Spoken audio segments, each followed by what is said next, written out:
This is Vivi, my dog who's been introduced to the Halo collar in about the past 2 weeks.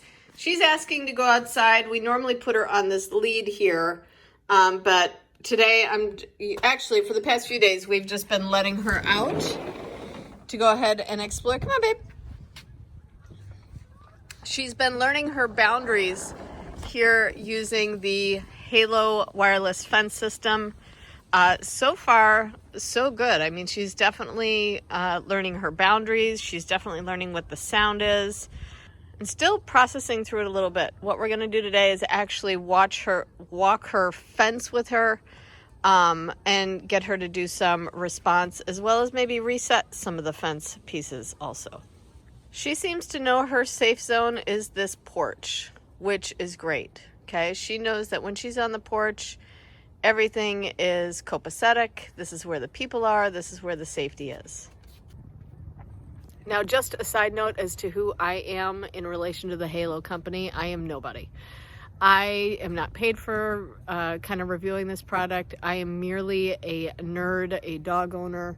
And so sometimes I latch onto a piece of technology and I'm just amazed at how it's going to work, if it's going to be a good solution, a good fit.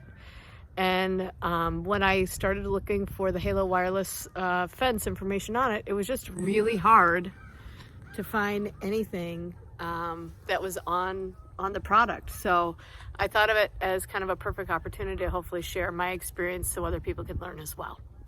So Vivi just brought me the ball, right? I have no idea where you found this.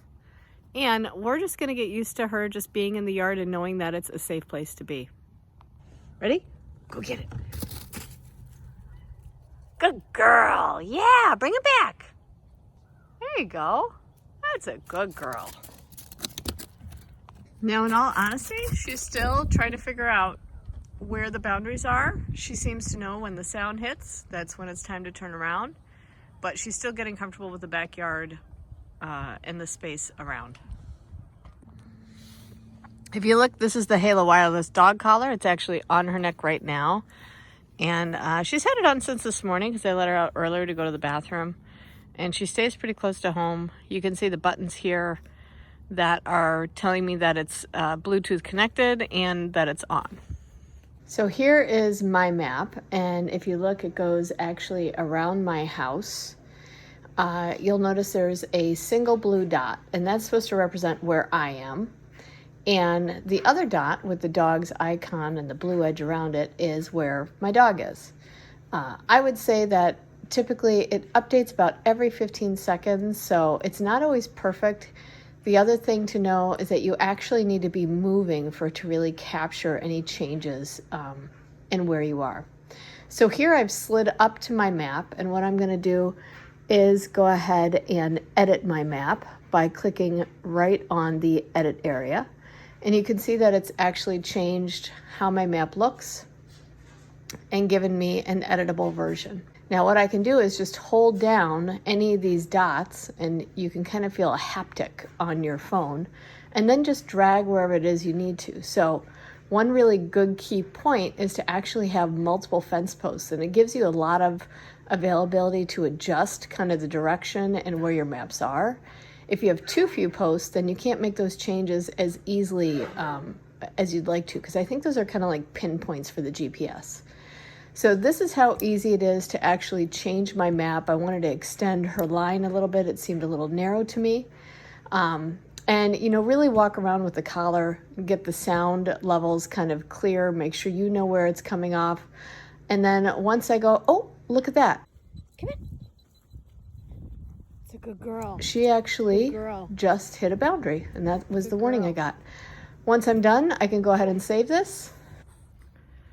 So we're just out sitting on the deck, and Vivi was just kind of walking around. She's starting to get comfortable coming down to the ground. And I just heard beep, beep, beep, beep, beep. And that came off of her collar. And her collar is actually set to a higher sound level than what she needs to hear. My preference as a dog owner is being able to hear that sound as well, so that we know we're hitting a fence, because I'm trying to also remember exactly where the fence posts are so I don't just draw her over there and distract her. But what's great is she was completely independent. As soon as she heard it, she knew to come right back to me and sit next to me.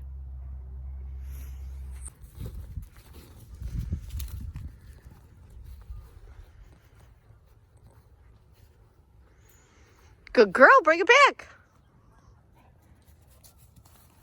That's a good girl.